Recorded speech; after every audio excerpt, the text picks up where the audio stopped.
So I want to talk to you about interesting idea known as gradient boosting. So all of you remember what boosting is about, right?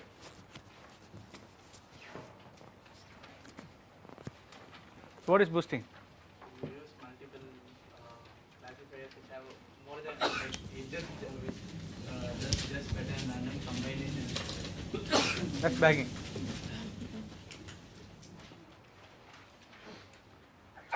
Boosting.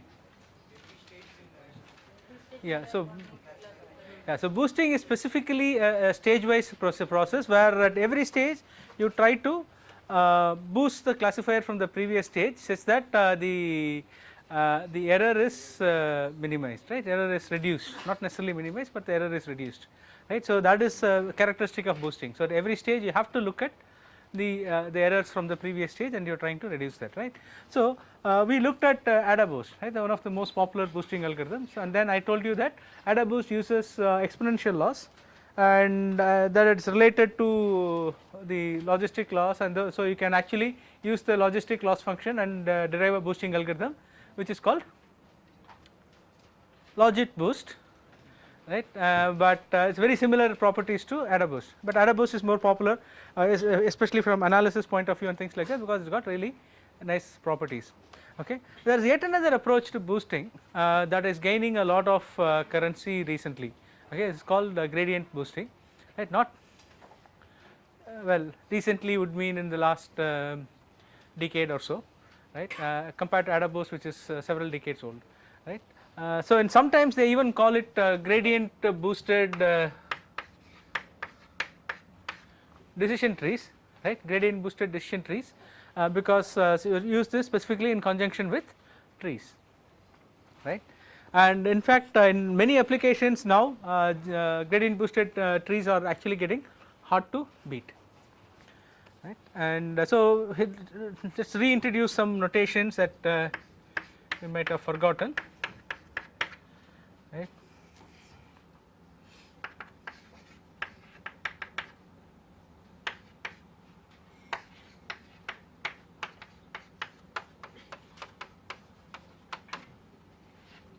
Right. So the I is an identity function which is 1 if x belongs to Rj is 0 otherwise, right, and so this is summing over all regions, so R1 to R capital J, and gamma j is essentially the output I am going to produce if x lies in Rj, right. This is a regression tree thing. So my what is my theta here?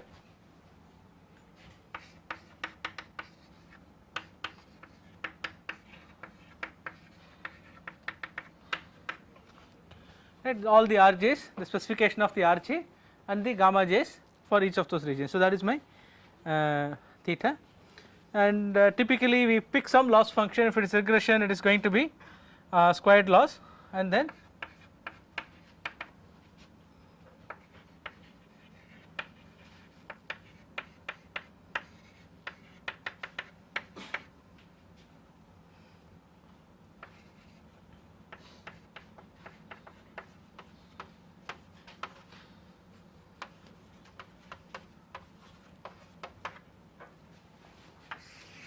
right. So I look at the loss incurred when the actual output is yi and the output I am giving you is gamma j.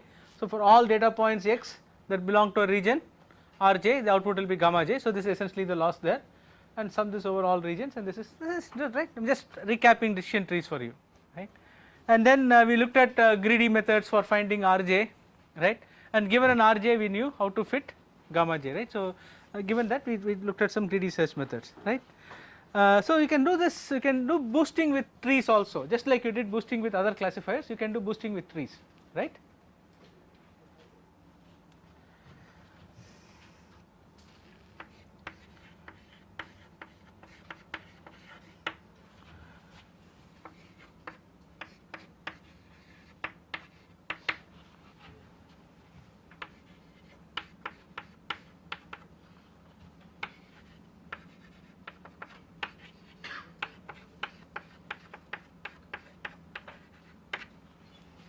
Right, so I have m trees, so essentially I take and sum up the output of all the m trees, that gives me my boosted tree, right. Remember that, I mean this is not a single tree, okay, it's now a forest, right? I have a collection of trees, a collection of trees is a forest, right? So it's actually a forest. So I basically do that, and the difference here is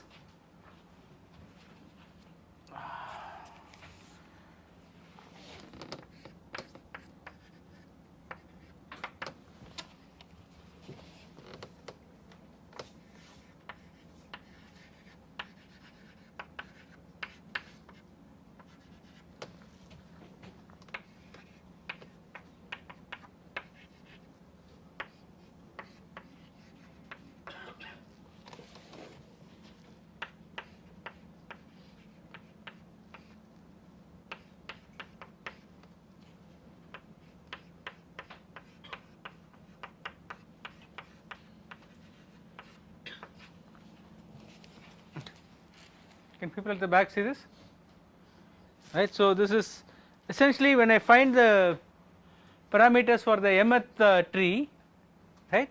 So I am going to look at the classifier or the predictor that is formed by the first m minus 1 trees, right, and then I am going to find that tree, okay, whose output I will add to this predictor, right, and use that for computing the loss, right. So for every data point in my training data, right, I look at the yi, I look at the output produced by the m minus 1 stage tree, I look at the value that is added by the mth tree. So this is the output produced by the mth tree, I look at the value added by the mth tree to that, right, and then I will compute the loss function, okay, make sense?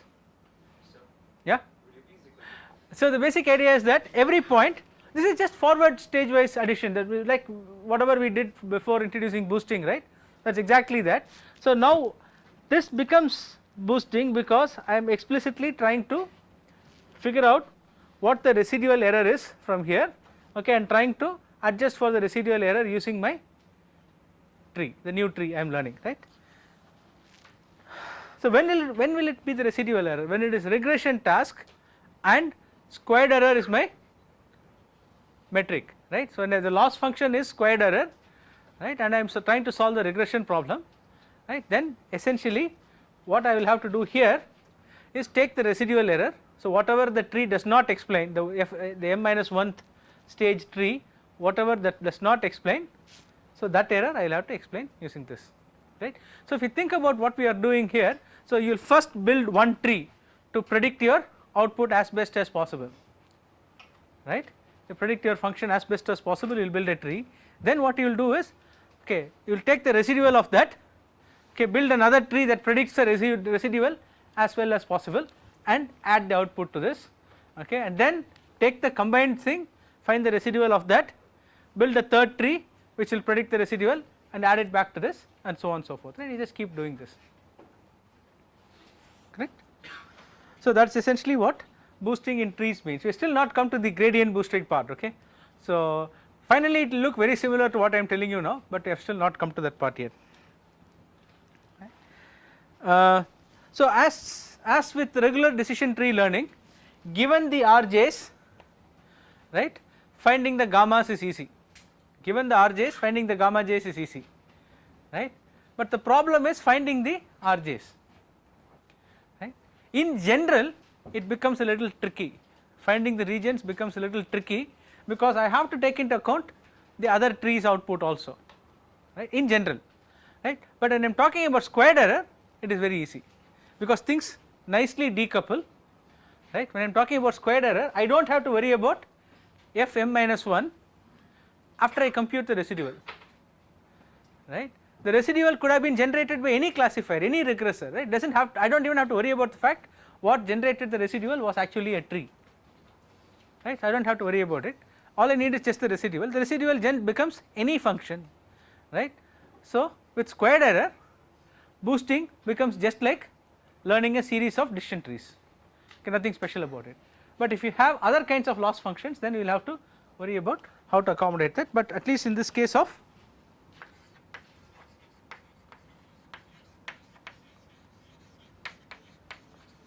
squared error loss, okay,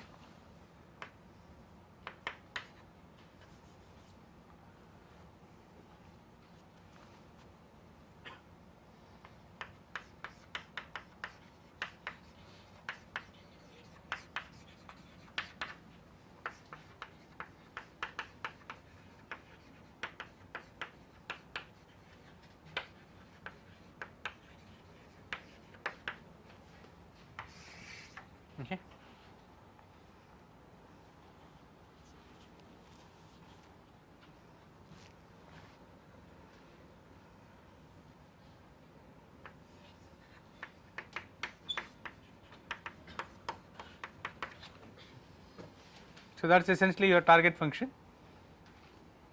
right, and what will be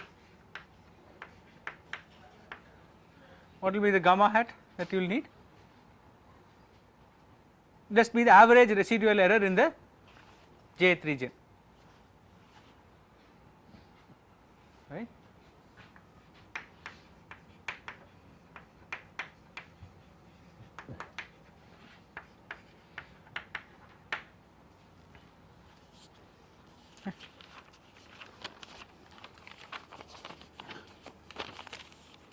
Is it clear? Any questions? So in fact there is another case where it becomes simple, which is essentially, so for 2 class problems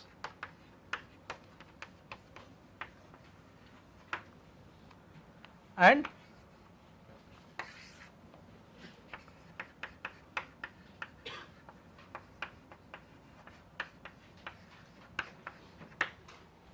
for 2 class problems and exponential loss functions, what do you think you get?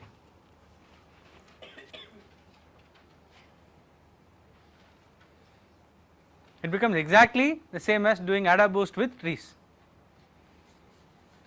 okay, for 2 class problems. But so it turns out there are tricky things here, right. So if if it's a multi class problem, okay, then things don't decouple as nicely. So if you have 2 class problems and your loss function is exponential loss, okay, you can show that this is essentially the same, the computation that we are trying to do here, right, that minimization, everything that we are trying to do here will essentially reduce to the same solution that you get if you did the AdaBoost derivation on decision trees, okay. But these are the 2 cases where this thing simplifies, right. For example, if you are trying to use deviance as a loss function, then things do not decouple this easily, okay. So these are things that you have to keep in mind.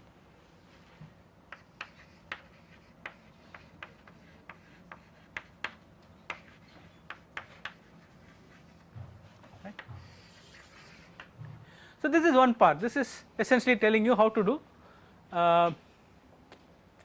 boosting with trees the regular way, okay. So let us look at something else now. So I suppose I have some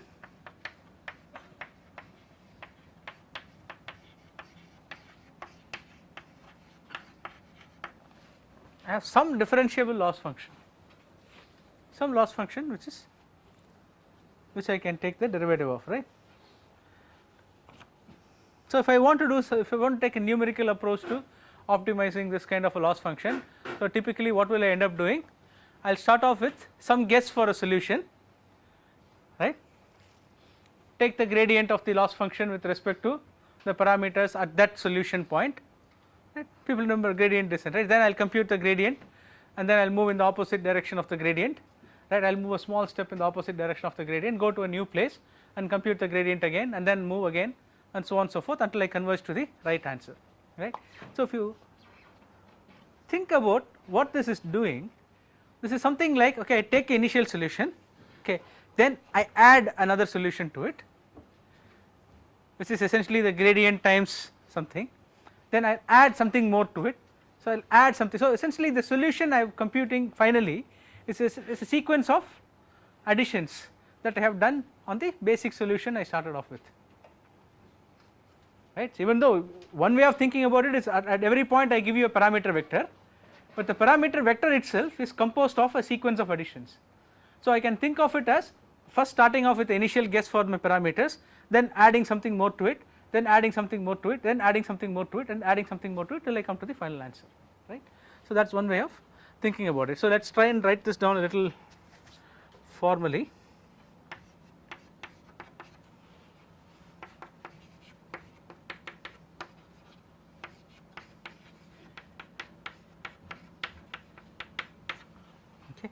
So now I am going to see what I can do about this f.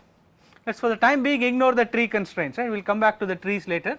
Time being, let us ignore the tree constraints, right. So what I really need is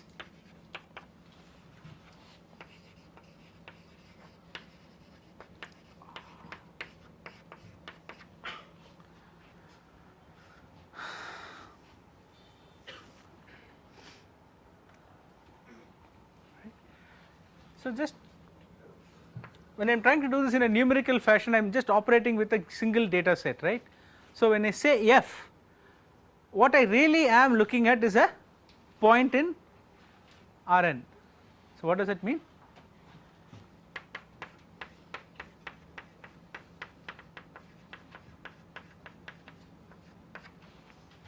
Right, f really means, okay, what is the value of f at x1, what is the value of f at x2, x3, x4, all the way up to xn. So when I impose constraints on f, then this I will be restricting the kind of vectors I will see, but in general when I am talking about f in this context, I just mean like an n dimensional vector, right. So it is a, or you can think of it as a point in n dimensional space, right. So typically what you do is you start off with some solution, right, f naught, you start off with some solution, let us call it h naught, right.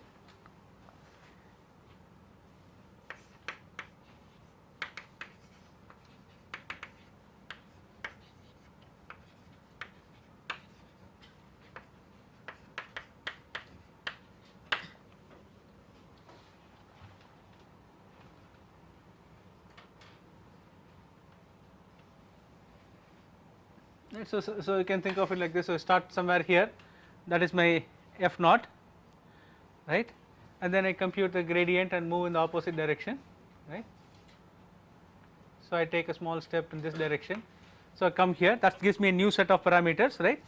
So this is one theta, this is another set of theta, and this will give me another f, right. But instead of saying that this will give me another f, so I am going to say that, okay, this is one f, then I add something to it, right. So that gives me the second f. So what I am actually computing in every step is the amount that I add to the previous solution to derive my new solution, okay. So I am confabulating theta and f here. So what I have here is theta, corresponding to every theta I have here, that will be a f, right. Corresponding to every parameter setting I will have, that will be a output vector f, right. When I change theta, these values will change, right. So when I am here, I have one solution, right. So when I want to go to here, that essentially means that whatever f vector I have here, I will have to change each of those coordinates by some value, so that I will end up here, right. Those values I change the coordinates by is my h vector, right. Is it clear what we are doing here?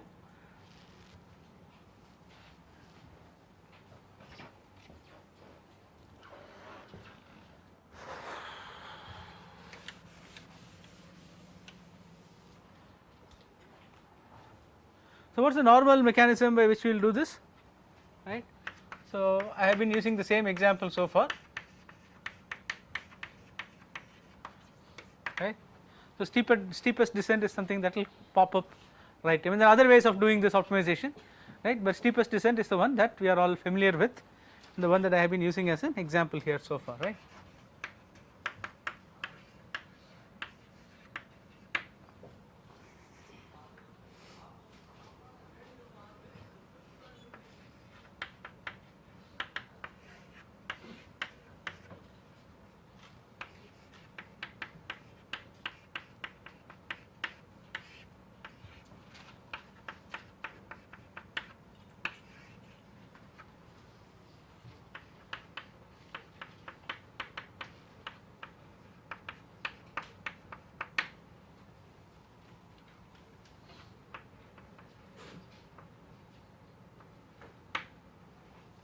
Right. Since I have not chosen any arbitrary parameterizations for my theta, right, for the f I have not chosen any parameterization of theta or anything, right. So the parameters of f are the outputs at each one of the input points. See, the way I characterize my function f is looking at, okay, what will be the value of f at x1, what will be the value of f at x2, and so on and so forth, right. I do not have any other parameterization for it. So instead of finding your dou L by dou theta, you actually find that I am writing it as dou L by dou f, okay. So f of xi is essentially the output of f at xi, and what is f here? It is f m minus 1, because I am determining the mth stage, I am looking at the m minus 1th guess for my function, right. So the steepest descent direction would be saying that, okay, so gm is the direction in which you have to move, because that gives me the direction in which the, or rather minus gm is the direction I have to move, because that gives the direction of steepest descent, right, and rho m gives me the step size I have to take in that direction, how large a step I can take in the direction. So how is rho m determined?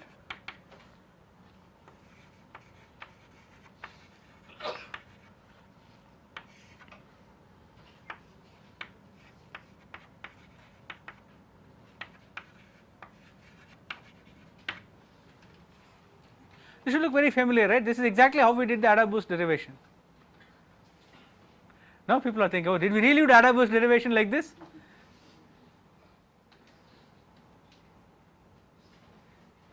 Yes, we did. Go back and think about it, okay. So very similar, not exactly the same thing, but very similar, the same steps that we did, right.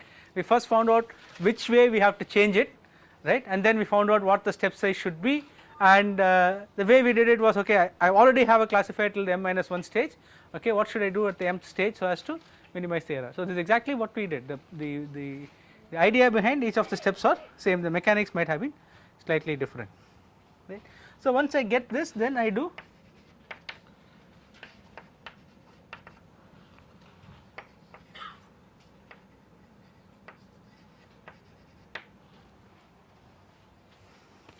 okay.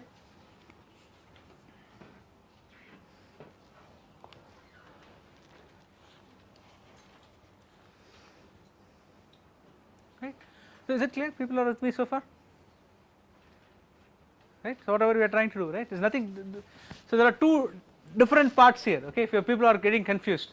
So the first part here talked about boosting trees, okay. The second part here talks about taking some differentiable loss function and trying to do some kind of a stage wise process on it, okay. I just took your normal gradient descent procedure and told you that you can think of it as a stage wise process, like just like we did with boosting. You can think of it as an additive model, right. So whatever you learn here, right. So now the thing is how we connect up the two. I will somehow account for that later. I do not want to erase anything from the board, because what we are doing right now is connecting the two parts, right. So I do not want to erase anything from the board, so you can see both that and this while we are looking at this, right. So far, so GM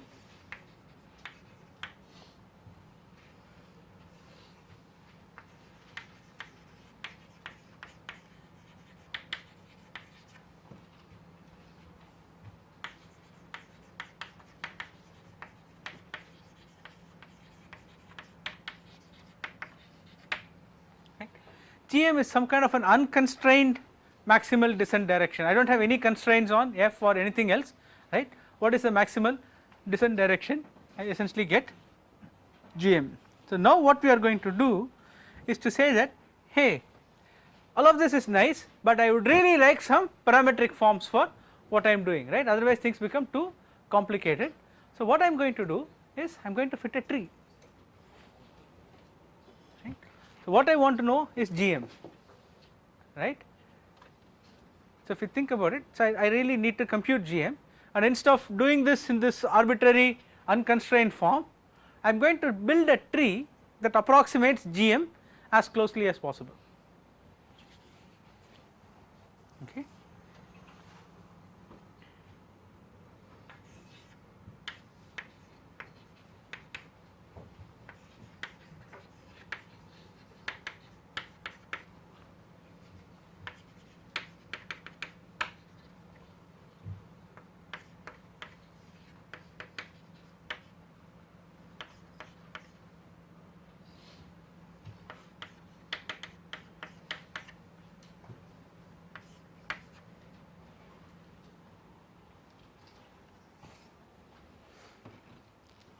So you should note something here. What is it you should note?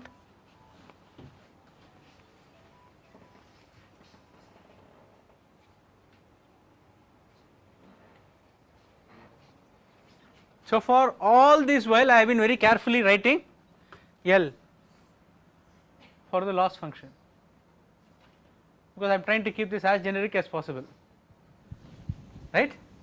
But here I wrote a squared error loss function. okay, because it does not matter what is the problem that I am trying to solve, it does not matter what this loss function is, okay, because what I am trying to solve now is trying to approximate a vector, right, trying to approximate a direction, right, by a tree. Essentially I am always solving a regression problem here, right. So if you think about it, GIM is going to be some kind of a vector, right, GIM will be some kind of a vector. All I am trying to do is predict the value of that vector component, right. So I am just doing regression regardless of whether my original problem was a classification problem or a regression problem or what not. I could use any loss function here, right, I could use any loss function here. This is the crucial difference you should appreciate, right. For actually solving the problem, right, I could be using a different loss function here, okay, but when I am building the mth stage decision tree, all I will be doing is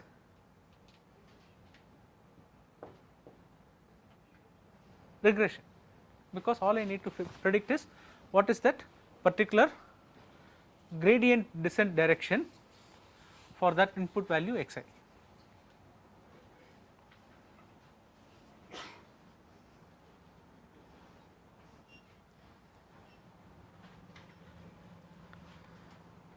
Right.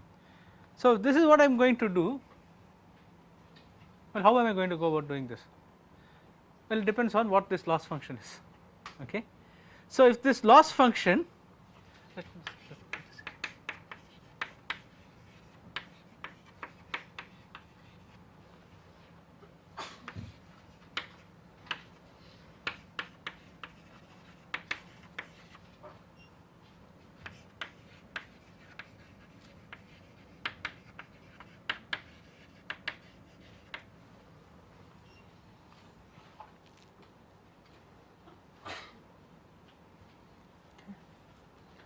so if the problem I am solving is say regression,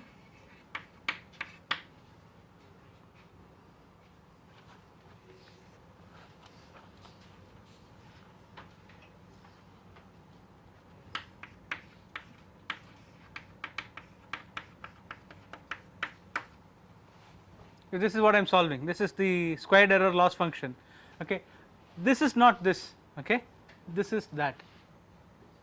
So if this L is squared error, okay, then what do I get here is essentially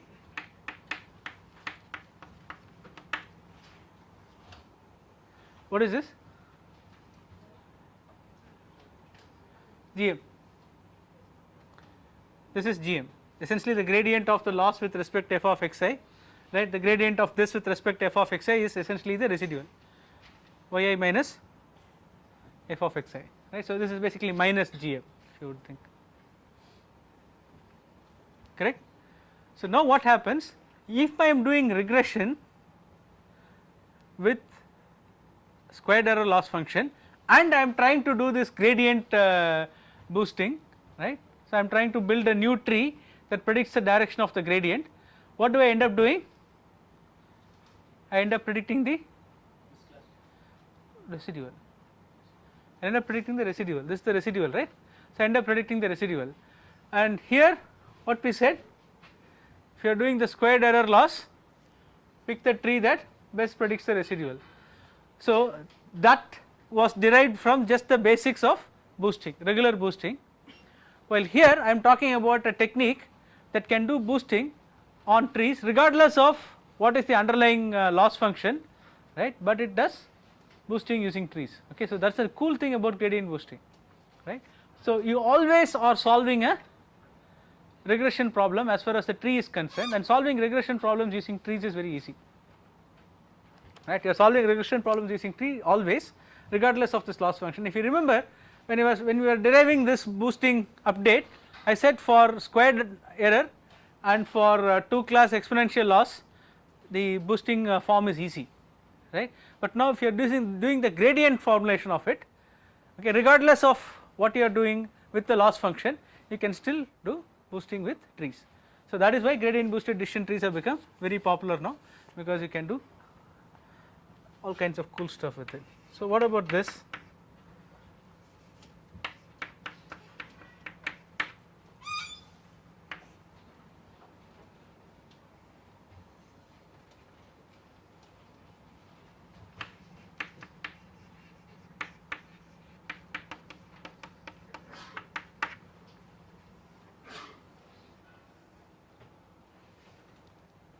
Right, and suppose you are doing classification,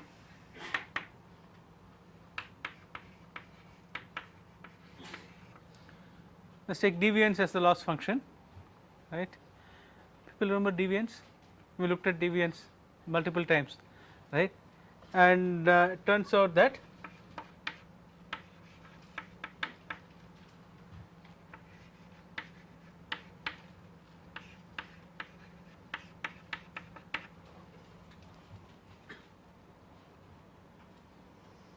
so what is this? If the ith class is gk, then it will be 1 minus that the data point xi is in class k, the probability of data point xk belonging to class k. So it will be 1 minus that, and if the actual class is not k, right, then it will be minus probability of xi belonging to class k. Okay, so this is like the ith component of it.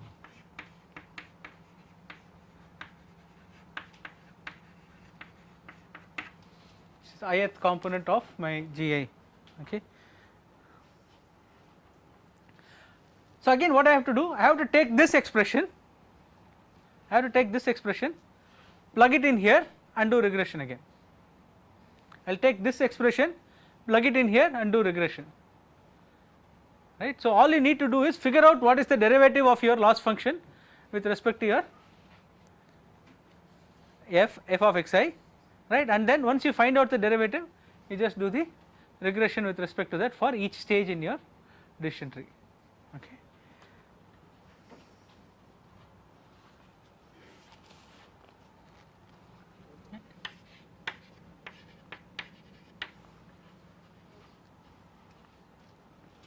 So what will be my gamma j?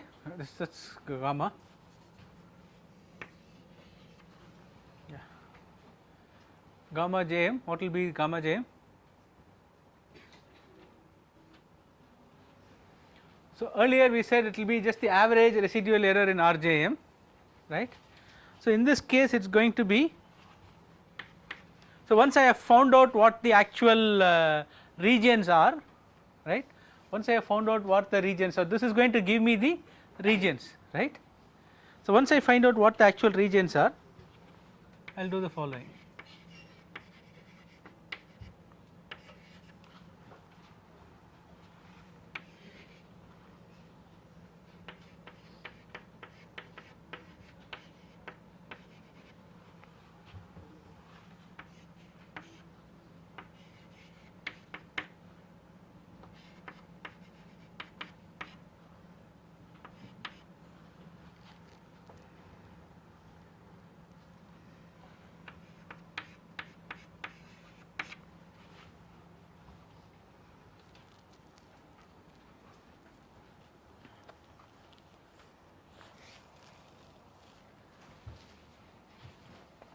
So what have we done here?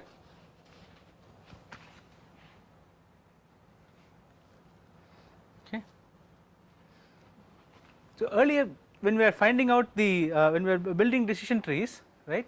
So the way we found out the regions, right, if you remember the way we found out the regions was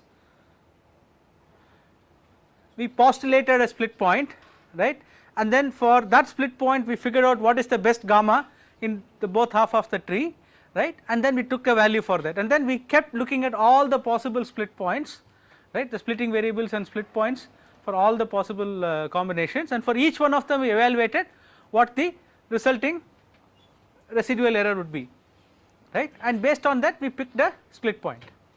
So here we are doing something different. When we are picking the split point, right, we are going to pick the split point such that the residual error in predicting the gradient is minimized, right.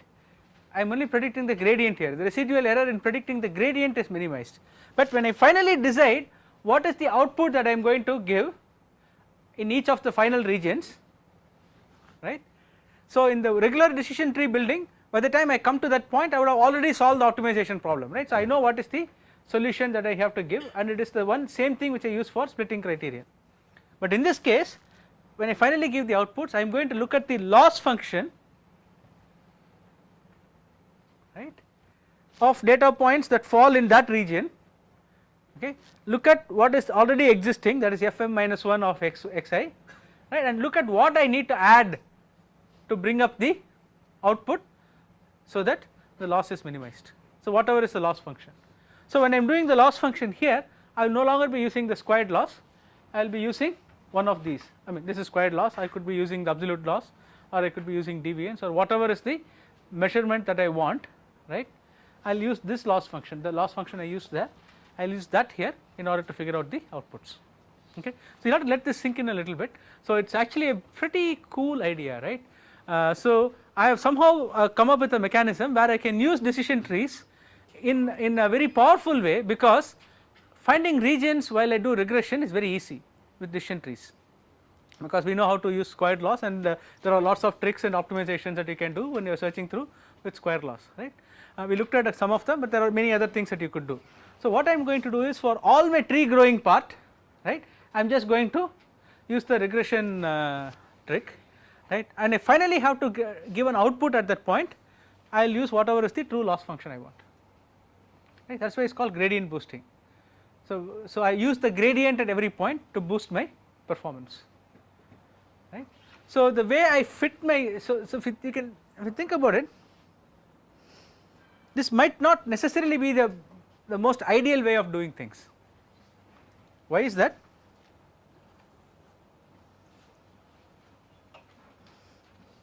Right. So if I want to predict gamma hat Jm that truly minimizes, forget about the RJs, right, that truly minimizes the loss function, I might want to actually split the space in a different way, right, but I am using the gradient information to split the space. Then whatever splits I get, whatever regions I get by using the gradient information, I am using the same regions in order to reduce the error also, right. It is fine as long as I am unconstrained, right. As soon as I put in the constraints of trees, it is not entirely clear that the tree that you want for getting the representing the best gamma hat is the tree that you want for representing the best GM. Okay. It's a very subtle point, you have to think about it a little bit, but more often than not it turns out to be fine, okay. But there is really no guarantee that the best tree for predicting GM is the best tree for representing your gammas, okay. That are two slightly different things, but still it turns out to be fine, right. So all of this discussion collapses if you move to L being the residual, I mean the squared error, right. L is squared error, everything looks the same, you already solved it here, it is a very easy thing to do. But what I want to point out is, with essentially the same squared error mechanism, you can build boosted trees for any loss function that you want. It can be regression, it can be classification, so whatever it is, you can build a decision tree. So one thing that you have to be careful about is that you do not overfit the things anytime, right. So you have to be careful about not overfitting the data, because you are only working with n data points always, right. You can build a very complex tree that will try to overfit the gradient for just the training data, right. So that is not a good idea. So try to keep your tree down, complexity of your tree down. In fact, quite often people choose a size of the tree a priori, and then you might actually end up adding more trees than necessary because you chose too small a tree, but at least you will avoid overfitting, right. And so that is it for gradient boosting.